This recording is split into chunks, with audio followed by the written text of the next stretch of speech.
C'est compliqué de parler après lorsqu'on a écouté tout ça. Mais lorsque j'avais l'intention de me dire, puisque le Seigneur permet qu'on se réunisse, j'étais chez moi, je lisais, et je lis ce passage-là, je le lis avec vous. C'est dans l'Épître de Pierre au chapitre 5.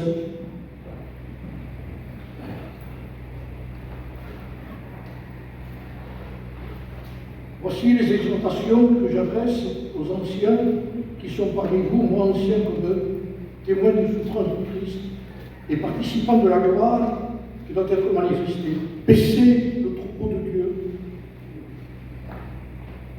qui est sous votre garde, non par contrainte, mais volontairement, selon Dieu, non pour un gain sordide, mais avec dévouement, non comme dominant, et voilà le mot, sur eux.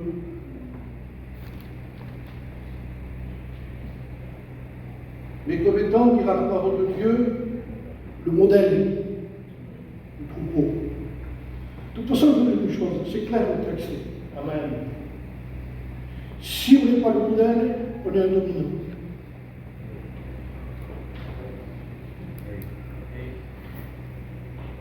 C'est un choix. C'est un choix qu'on fait. J'en reviens à tout ce que j'ai écouté parce que le frère qui a parlé que nous devons être remplis du Saint-Esprit a donné une solution pour être remplis du Saint-Esprit. C'est aimer Jésus. Et tout est là. Et le pouvoir, en réalité, avec tout ce qu'on a goûté, on en avait assez. Hein? Mais comme on m'a demandé de dire encore quelques mots, de finir, je crois qu'il est important de souligner certaines choses ici. Et je vous dis ce que je pense.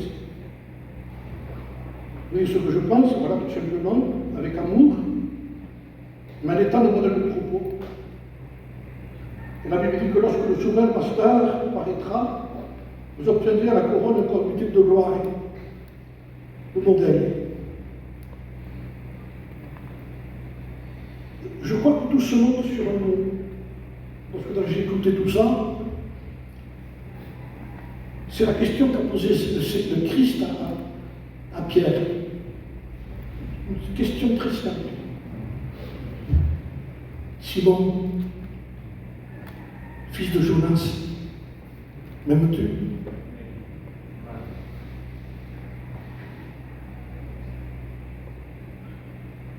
Et tout est là.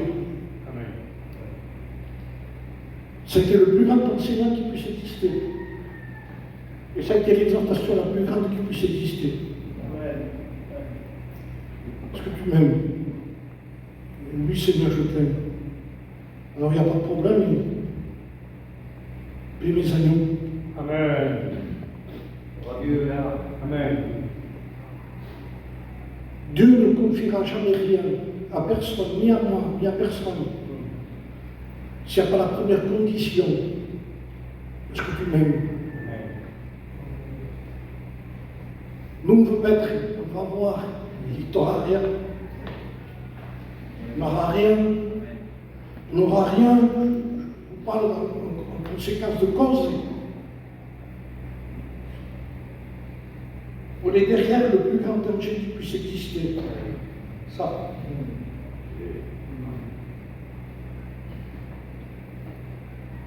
Sous une fausse apparence, je crois de moi-même. Parce que je sais que ça nous enlève toute la valeur de la réalité, de la vérité qu'on doit vivre. Le pupitre est dangereux. Je vous le dis en vérité, je l'ai expérimenté. J'ai expérimenté ce que produit le pupitre. C'est d'être connu. Et c'est la pire des choses qui puisse exister que d'être connu et de ne pas être connu. Parce qu'ici, il n'y a pas de problème, surtout avec les surveillés, c'est filmé, tout ça. Avec ça, ça part sur YouTube. Et après, on met des notes au-dessous, il y a bien, pas bien, ou des nombres de gens qui ont écouté, c'est faussé. Tout est faussé. Parce que la réalité, c'est pas ce que nous regardons ici, ça ne regarde pas ça. Le Seigneur ne prend pas le portable. De toute façon, vous avez remarqué qu'aujourd'hui, c'est parce qu'avec WhatsApp qu'on donne des rendez-vous aux chrétiens. Rendez-vous à tel endroit, rendez-vous, prière par prière, jeûne par jeûne. Avant, il y avait des coureurs. Les rois envoyaient des coureurs, il fallait qu'ils courent pour envoyer des messages. Il n'y en a plus qui courent aujourd'hui. Envoie un message. Mais les gens n'ont pas besoin de messages, ils ont besoin de nous voir. Ils ont besoin de nous voir. Et le pupitre empêche les gens de nous voir. Les gens veulent nous voir. J'étais en train de penser à David aussi. Et je l'ai souligné comme ça. J'ai pris quelques notes comme ça. Parce que David a dit de toute façon, il était berger, il n'a pas qu'à salut. Parce qu'il voulait aller se battre avec Goliath. Et il explique cette histoire, il dit non, parce que je gardais le troupeau de mon père. Et voilà pourquoi. Parce qu'en réalité, écoutez, ce qu'il raconte ici, c'est pas crédible. Disons-le. Entre nous, on le croit parce qu'on est chrétien, parce que c'est écrit dans la Bible, on sait que c'est vrai, il n'y a pas de problème. Mais en réalité, il dit, lorsque l'ours venait, eh bien, je frappais l'ours, parce qu'il arrachait la brebis. Et si un lion venait, il appelait une brebis, je courais derrière le lion, je le terrassais, j'arrachais la brebis de sa gueule. J'avais 17 ans, à peu près, je ne sais pas. Il ne peut pas faire ça, lui. Vous savez pourquoi il a pu le faire? Il était joueur d'art. Des psaumes chantés. En un monde, permettez-moi de le dire de cette façon, il était derrière un pupitre. Joueur d'art, ou il prêchait. Ou il chantait, ou il prêchait. Mais il fallait qu'il descende du pupitre pour aller chercher la brebis. Alors qu'est-ce qu'il faisait quand il voyait que la brebis était happée? Il dit, il faut arrêter de chanter, on va court derrière. On n'arrange rien ici. Je vous promets qu'on n'arrange rien derrière un pupitre. Ça sert pour réunir plus de monde, mais c'est tout ce que je peux faire, c'est tout. Ça n'a pas plus de valeur. La valeur, elle vient pour nous, parce qu'elle vient devant nous, la valeur. Et sous beaucoup de choses, la Bible nous enseigne qu'il y a beaucoup de choses qui sont en dehors du système local.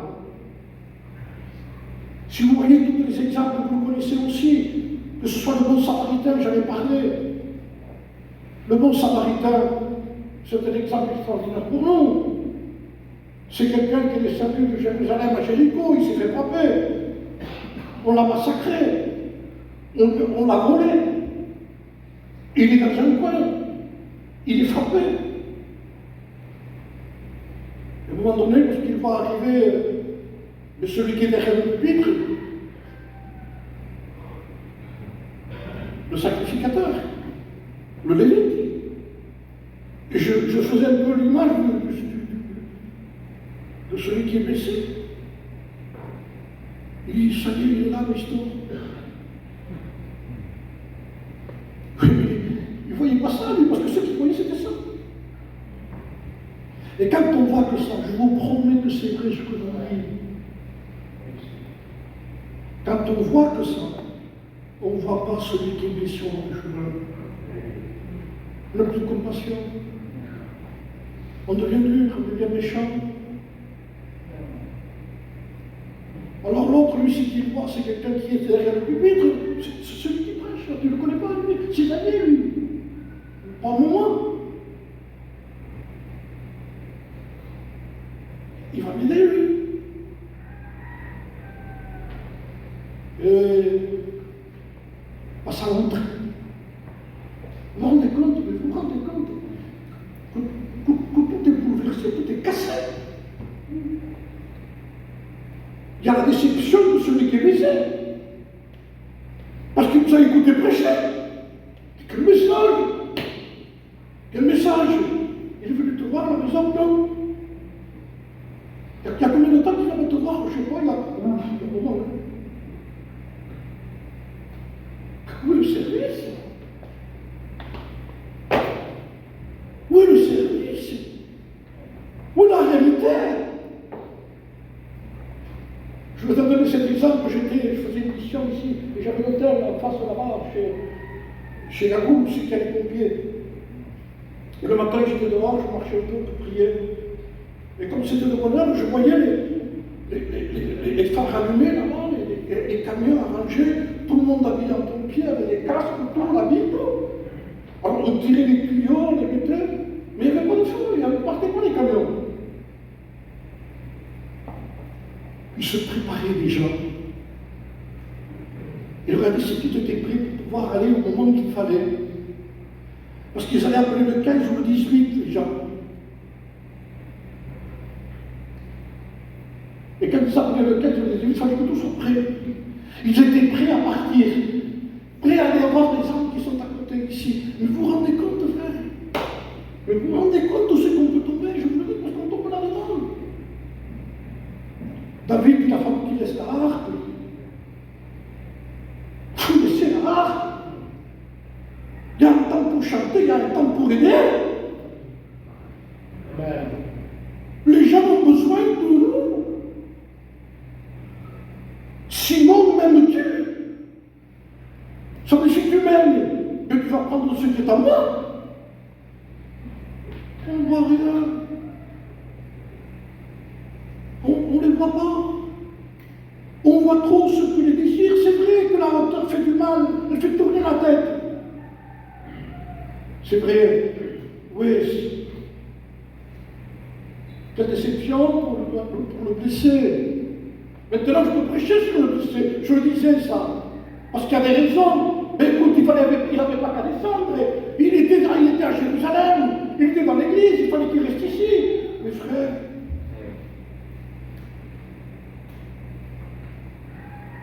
Je l'ai prêché ça.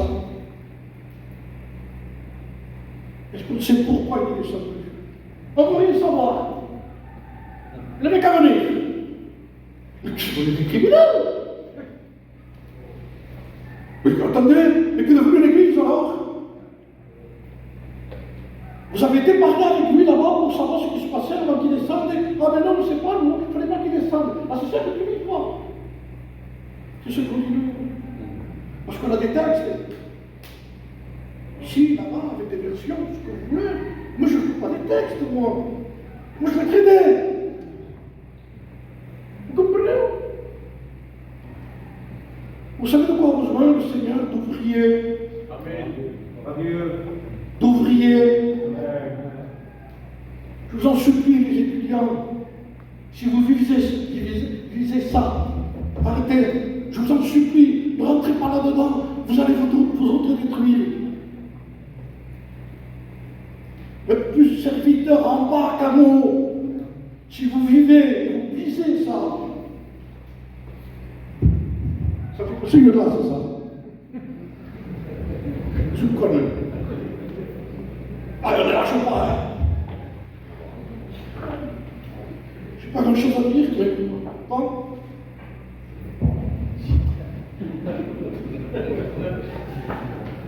Arrête d'avoir des choses à dire et regarde autour. Regarde autour. Amen. Je ne vous pointe pas du doigt, parce que je fais ça, il y en a 4 pour moi. Mais je sais de quoi je parle. Personne n'est allé questionner. On n'en parle pas de ça. Frère, il n'était pas à Jéricho. Il était à Jérusalem. Il vivait comme un chrétien aussi. Il aimait la réunion aussi. Je vous fais le porte-parole de celui qui est blessé, moi. On ne l'a jamais questionné.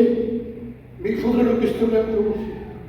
Qu'est-ce qui t'est arrivé? On n'a pas été le voir. Si on aurait été le voir avant, peut-être, tout ce qu'il y a après, peut-être ça n'aurait pas été. Parce que vous le savez, ce qui arrive s'il n'y a pas de visite. On ne sait pas qui on a devant. Il y a des gens qui ne connaissent même pas les membres de leur église. Ils connaissent que nos messages. Je bien, mais non, c'est pas ça qu'il a besoin de lui. Il a besoin de celui qui fait le 18, qui se lève et qui part de suite vers lui. On est là pour ça, nous. Amen. Vous savez pourquoi on a des problèmes? Parce qu'on n'est pas là pour prêcher. Comprenez? Bien sûr qu'il faut prêcher, faire des missions, mais peut-être j'en ai fait trop. On parle de ça, on parle du service. modèle de troupeau. Le modèle, ce n'est pas un orateur modèle. Faites-vous un nom dans l'intimité, dans la discrétion d'aller voir quelqu'un, et de parler avec cette personne. Si on parlait avec lui, il vous aurait dit tout simplement, au début ça allait, mais après, un manque d'argent, vous savez que c'est le problème ça. Un manque d'argent pousse après à une dispute avec sa femme, parce que les enfants ne peuvent pas acheter un tennis, et ça crée des problèmes. Alors, mais tout ça, je vous dis, c'est celui qui est descendu après, mais il n'était pas descendu encore, lui. Mais non, on ne sait rien, il ne fallait pas qu'il descende. Non, je ne suis pas d'accord. Je ne suis pas d'accord, ce n'est pas la nature du Christ, ça. Je ne suis pas d'accord avec cet évangile-là. Je ne peux pas être d'accord. Vous comprenez, les gens ont besoin qu'on aille les voir. Ils ont besoin de visite. Il faut qu'on soit avec eux. Il faut mettre un troupeau, paisser le troupeau de Dieu. Connais chacune de tes brebis. Donne des soins à chacune d'elles. On ne peut pas donner tout le même médicament à chacun comme ça. Mangez ça. Mais ce n'est pas le même problème qu'il a l'autre. Oui, mais je ne sais pas, c'est pareil, non. Il fallait aller voir de quoi il souffre, qu'est-ce qu'il y a eu. Et puis il y avait une dispute. Une dispute, d'un foyer, de manque d'argent, et après de découragement.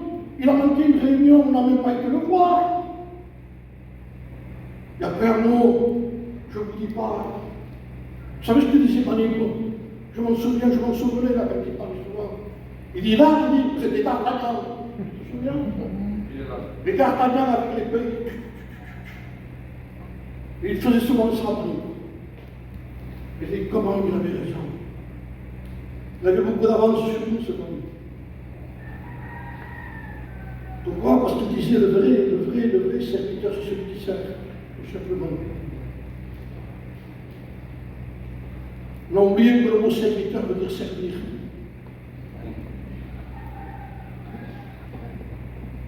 Il y a des choses simples qu'on a passées à côté, qui sont tellement importantes, qu'on a tellement besoin. Il faut arriver à des conclusions, frère. Il avait besoin qu'on le visite, on n'a pas visité. C'est qui le problème? On a besoin de nous intéresser. Quand les gens rentrent à l'hôpital, souvent ils disent « Il ne vient jamais le docteur. Il y a 3 jours que je suis là, il n'est même pas venu. Vous voyez les approches que fait un malade à la maison. Je m'en vais chez moi. Pourquoi? Parce qu'il faut qu'il soit visité. Est-ce que c'est un mot étrange, ça que je dis ici?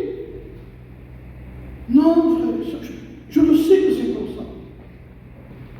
Parce que je l'ai vécu. Les gens ont besoin d'un docteur qui se déplace.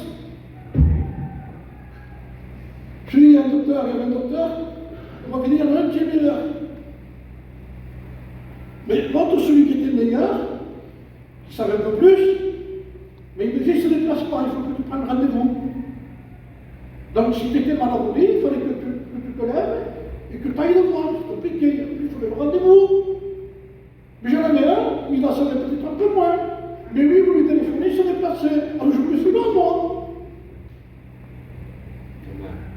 Je voulais celui qui se déplaçait. Vous savez ce que veut le Seigneur? Des frères qui se déplacent. Vous savez ce que veulent les chrétiens? Des frères qui se déplacent. Venez là, je ne suis pas obligé de venir là, moi. Venez chez moi. Le Samaritain avait besoin de visite. Donc la conclusion, c'est qu'il est sur votre cheval, il est dans son sang, il meurt. Mais au début, ce n'était pas ça. Peut-être on aurait pu le récupérer. On aurait pu éviter des choses. On aurait pu. Je lui ai donné cette expérience alors que je suis rentré à Paris pour ma femme pendant longtemps. Et je suis resté des mois et des mois à Paris. J'ai dû annuler toutes les missions. Tout annulé. Toutes les missions annulées. Donc, ce que je fais, jusqu'à un moment, à la clinique, et je me suis aperçu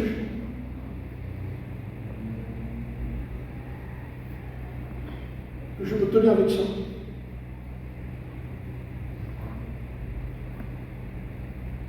J'avais plus le pupitre. C'est une image que je vous donne. Et je me sentais perturbé. Et alors? Et alors? Quoi? Et alors quoi? Voilà.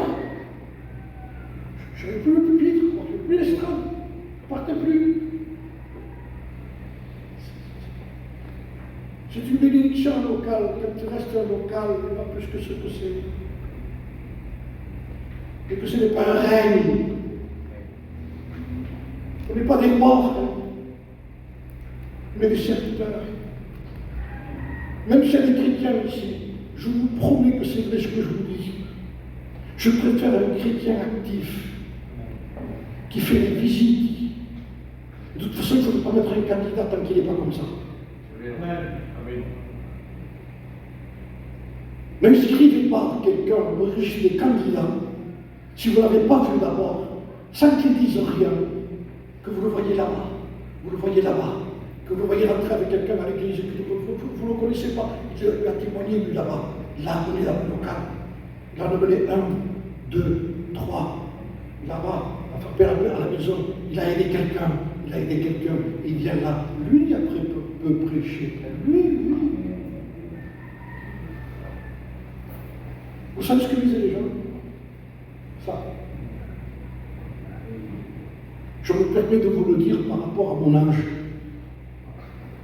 Ne visez pas l'estrade. Visez l'église.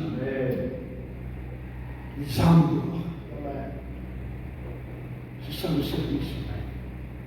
Lâchez l'arbre. Si on ne pouvait pas sortir la brebis de la bouche du lion, le lion s'apporte la brebis. Arrête de jouer la vie, pas pour derrière la brebis. Oui, mais c'est un lion. Ah, bien sûr. Et tu dis que tu aimes les âmes. On dit qu'on aime les âmes. Mais comment il a fait pour arracher une brebis de la gueule d'un lion? C'est impossible. Il aimait. Et quand on aime, on fait des exploits.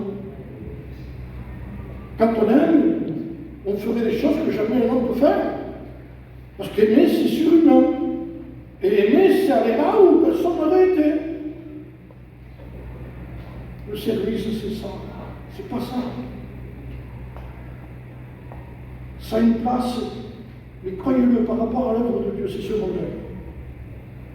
Vous savez, quand ça sert, le pupitre, c'est de réunir plus de monde pour prêcher à beaucoup de monde. Mais pour le service actif, vous ne ferez plus rien ici. Il faut un dialogue. Il faut un contact. C'est un monologue ici. Vous parlez aux gens, ils ne peuvent pas vous dire la souffrance qu'ils ont. On a besoin d'aller voir. C'est sur notre problème. Je vous le dis tout simplement comme ça, je ne vais pas vous vexer, ça puisse vous vexer. Oui. Le bon samaritain, j'ai mis tout simplement comme ça. David qui laisse l'arme, pas seulement sur l'estrade, il fallait qu'il laisse l'arme pour aller vers celui qui était blessé, qui avait été la brebis qui était blessée. Mais j'avais noté un des exemples qui m'a touché beaucoup. J'en avais parlé un jour, c'était en Luc chapitre 11 et verset 5, lorsque le Seigneur a dit, il donne la parabole d'un homme qui va chercher du pain, à l'endroit, il va frapper dans la maison de quelqu'un. Et cet homme va trouver son ami aussi. Il a des amis, mais il a un ami. L'ami qu'il a, c'est celui qui a du pain pour les amis qu'il a. Voilà ce qu'on dit l'histoire. Et c'était hors des horaires d'église. C'était dans la nuit, 3 heures du matin. C'est dérangeant, ça, 3 heures du matin. Comment? Venez vous faire soigner dans l'église? Non. Il n'a que des amis. Vous savez, pour aller trouver quelqu'un à 3 heures du matin, il faut qu'il soit votre ami, sinon vous n'y allez pas. Hein. Réveillez-vous à 3 heures du matin, vous avez besoin de quelqu'un. Vous avez le bébé, parce que tu le connais bien, c'est ton copain, tu iras. Hein. Mais quelqu'un qui ne le connaît pas, tu n'iras pas. Donc il se permet Quelqu'un à 3 heures du matin, 2 heures du matin, d'aller frapper à la maison de cet homme, t'es un chrétien ça, t'es un chrétien, je ne veux pas écrire, c'est un serviteur, il frappe à sa porte. J'ai besoin, il dit. C'est terrible, hein? Il dit j'ai besoin. Et lui, qu'est-ce qu'il fait? Parce que, comme il n'a pas dit, il va trouver quelqu'un qui l'a. C'est l'histoire même entre celui qui est médiateur entre Dieu et les hommes. C'est le chrétien. Que quand quelqu'un a besoin, il va trouver Dieu en disant Seigneur, j'ai besoin. Et moi, je n'ai pas. Et comme tu le sais qu'il a besoin, parce qu'il est venu chez moi et je lui ai ouvert la porte, bien, bien. De quoi il a besoin? Il a besoin de quoi? Il n'y a pas de problème. Tiens, donne-y. Un ami avait des amis. Parce qu'il avait un ami. C'est l'Église, c'est les ministères, c'est les frères. Sortez ça, il ne reste plus rien. Les frères, je vous le dis, il ne reste plus rien.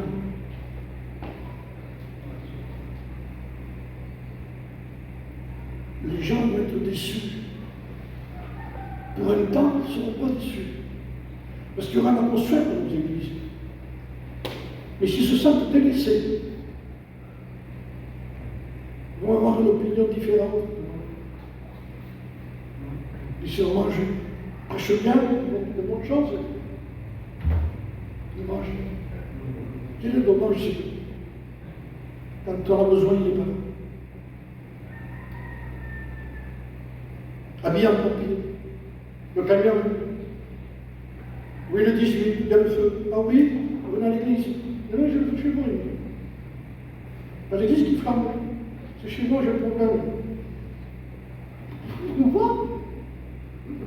Vous ne savez pas ce que je vous dis, frère. Mais où on va? Laissons le système de retard.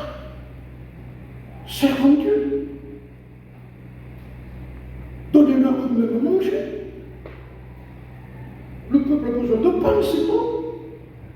Après, il donnera ce que Dieu doit donner, il le donnera, ne s'en faites pas.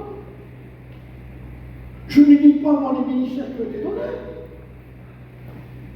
Mais les ministères sont donnés à des gens que vous vous occupez. C'est ça. C'est pour ça que je recherche quelqu'un.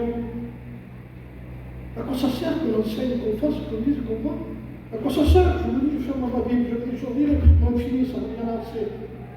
À quoi ça sert, frère, de dire, bon, il veut être... J'ai confiance dans tout ce que font les prédicateurs. Mais quand on présente quelqu'un, je voudrais rappeler ça tout simplement. On sent que quelqu'un ressent quelque chose dans son cœur pour servir Dieu. Regardons d'abord s'il sert les gens. Et mettons le tampon, après, sur ce qu'il fait. On veut le faire prêcher. Et peut-être vous avez des gens qui sont vaillamment bas, qui visent quelque chose à nous. Et quand ils sont à nous, ils sont plus vaillamment bas. Quel dommage. Quel dommage, j'aurais quelqu'un d'utile dans l'église. Il en est partout. Il était vaillant, tu ne peux pas t'imaginer. Il était là-bas, qui c'est qui peut aller chercher? Et puis tu vas dans le truc, il n'y a pas de problème, j'irai moi. J'y vais moi. Mettre les chaises, je les mets les chaises moi. Je sers Dieu. Et tout d'un coup, il s'assoit et il commence à écouter le prédicateur. Et il dit, oh, bon, ça aussi, j'aurais une pensée sur ça. Et moi, j'aurais dit ça y est, il est mordu. Bah, vous remarquez, quand on parle, je le fais aussi. Quand on parle de quelqu'un, on va laisser la place à quelqu'un. On dit, j'étais assis sur ma chaise, et pendant que le frère parlait, il me venu une pensée, il ne m'écoutait pas moi.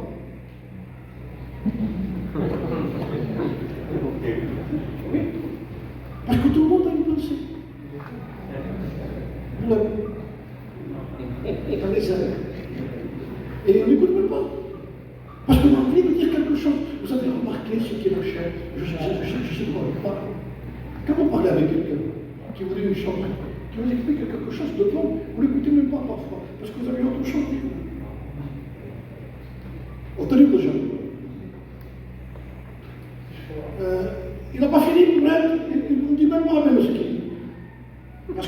Parce que ça aussi, ça. Seigneur, mais qui est? Oui. Mais t'as mis un peu ce sentiment. S'il n'y a que ça, il n'y a rien. Mais ça, c'est important, c'est d'abord, il y a ça là. On voit les hommes perdus, ceux qui ont besoin, sacrificateurs, habillés, le Lévite, habillés. Le Samaritain qui pense qu'il n'a pas de titre, c'est un démon, paraît-il. Mais comme on traite les gens, on plaque. Mais lui, par contre, il a un regard qui n'a pas le même que le nôtre. Lui, d'abord, il pense au nôtre. Parce qu'on ne peut pas voir les âmes sur ma personne. Je vous promets, je vous le dis. Je n'ai pas vu les mères. Nous sommes tous bis. Quand j'étais à Paris, que j'avais plus le pupitre, je fais l'exemple, je l'ai dit, j'étais descendu en bas de la clinique et j'ai vu un clochard.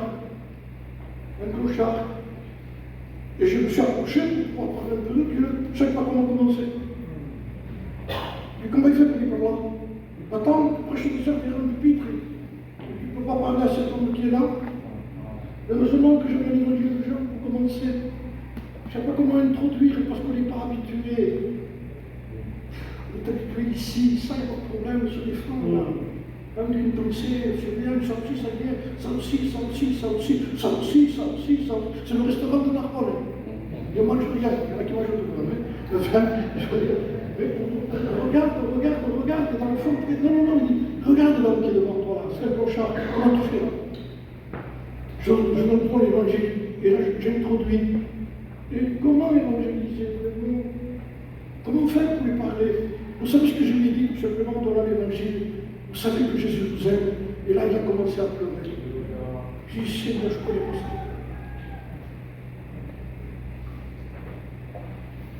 Et je connais l'émission. Tel endroit. Je vous promets que ce qui reste de tout ça, c'est ce qu'on a fait par amour pour lui. C'est ce qui compte. On peut compter beaucoup de choses qu'on a fait. Il va poser à la balance. Quelle est la motivation du pourquoi et du comment? Dieu sait pourquoi on le fait. Un jour, j'étais dans une réunion avec Ephraim Phyllis, qui m'avait amené à une réunion de pasteur. Il m'a dit, tu veux venir avec moi? C'était des sédentaires, une réunion de pasteurs sédentaires. Il m'a amené avec lui. Et quand je suis rentré dans la réunion, on s'est assis, il y avait une prophétie. Et cette prophétie disait, tu as décidé de te lever pour faire quelque chose. C'était quelque chose que tu voulais faire pour Dieu. Tu as décidé de te lever, disait la prophétie. Mais il sache qu'avant de te lever, réfléchis pourquoi tu te lèves.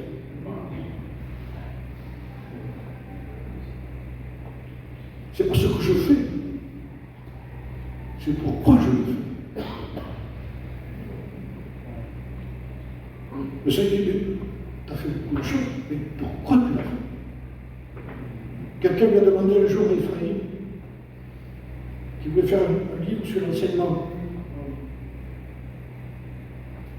Il dit, moi, je n'ai pas de problème, mais pourquoi tu le fais? C'est tranchant, ça. C'était vrai. Pourquoi? Pour être vu. Je vous promets qu'il y a beaucoup de part à ça. Je vous parle en connaissance de cause. J'ai fait beaucoup d'estrades et beaucoup de pupitres. J'ai pris des pupitres différents, en pierre, en bois, en croix, en argent, tout ce que je fais. Ça ne change pas ce que tu es. Mais quand tu vois la misère dehors, qu'il y a quelqu'un qui dit, Seigneur, je passe à côté. Et vous savez qu'il est mon regret, moi, aujourd'hui, quand je suis tout seul, chez moi, dans ma maison, que je fais un retour.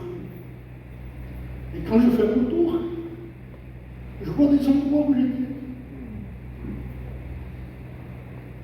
Tu sais, tu as été là. Et maintenant, qu'est-ce qui reste de ça? Et c'est ça qui te porte. Nous sommes occupés par ça. Serviteurs, les gens ont besoin de nous voir. Vous savez ce que ça fait? Quelqu'un qui va dans une maison, qui ouvre, qui frappe à la porte, et qui a ses problèmes, que tu ouvres, il rentre, il dit, ah, pasteur, il est fier. Plus fier de nous voir l'estrade, plus fier quand tu vas rentrer chez toi. Arrange les choses. J'étais un jour à Lille, et Joanito m'a reçu dans son cabine parce que je fais mon union. Et j'ai connu sa femme aussi. Ce n'est pas des gens très riches, vous connaissez l'histoire de cette femme aussi. Et quand je suis rentré, je me dis ça parce que ça m'a touché. Sa femme, c'est le propre frère. J'étais assis avec des assiettes, j'ai changé l'assiette, parce que l'assiette, moi, je me dis, ma soeur, non, c'est pas la peine. Elle voulait m'honorer, elle était contente que je sois si elle. Pourtant, son mari, c'était Joanito. Je veux dire, par là, vous ne pouvez pas vous imaginer le bien qu'on peut faire. Amen. On passe à côté. Amen. Il vaut mieux aller faire une visite que faire une prédication qui ne sert à rien. Excusez-moi le mot. Il y a des malheureux. Il y a chrétiens qui nous espèrent. Le même sur l'épaule de quelqu'un. Le toucher seulement, je disais. Et vous dites, ça va? Vous ne pouvez pas imaginer le bien qu'on lui a fait. Parce que lui se sentait tout seul, il passait dans les rangs, il disait, bonne personne, regarde moi. Et tout d'un coup, le pasteur lui met la main sur l'épaule. Il dit, ça va, frère? Il se sent mieux, il se sent. Regardez. C'est rendu en moi. Amen. Les frères, voilà la conclusion de ce que je veux dire. Amen. Soyez un modèle. Modèle de tout. Modèle, c'est quelqu'un qu'il faut ressembler. Simon, m'aimes-tu? Tu m'aimes? Et mes agneaux. Je te confie des agneaux. Je te confie ce que j'aime le plus. Parce que tu m'aimes, je te confie ce que tu m'aimes, j'aime le plus moi. De toute façon, on confie ce qu'on aime à quelqu'un qui aime plus que nous. Si ou non? Vous avez des petits-enfants? Je vous dis, où est le petit? Eh bien, il a emmené un supermarché, qui l'a pris? Même si c'est quelqu'un de votre parent, puis c'est un téléphone, il fait pas grave, il va le perdre. Téléphone-lui. Vous avez peur parce que vous avez peur. Ou si c'est quelqu'un qui l'aime plus que vous, le grand-père, voilà. Problème, qui c'est qui le prend? Pas la tête. Il va le surveiller. L'autre se désbriade dans le supermarché. Je regarde ça. C'est pas qu'il n'aime pas, mais il se désbriade. Et le petit, l'autre, non, il est le petit. Ça veut dire ce que je traduis ça dans ce que je vous dis. Pourquoi il vous paie mes agneaux? Parce que puisque tu m'aimes, je vais te confier ce que j'aime. Et je le confie à quelqu'un qui m'aime, à quelqu'un qui aime comme moi. Et comme tu aimes parce que tu m'aimes, alors moi je te confie ce que j'aime. Et comme je l'aime, tu vas le garder parce que tu m'aimes. Adieu. Sinon, il va confier les membres. Combien t'en as? 150, 250. Ça marche pas comme ça, frère. Ça marche pas, non, avec Jésus. Les brebis connaissent ma voix. Amen.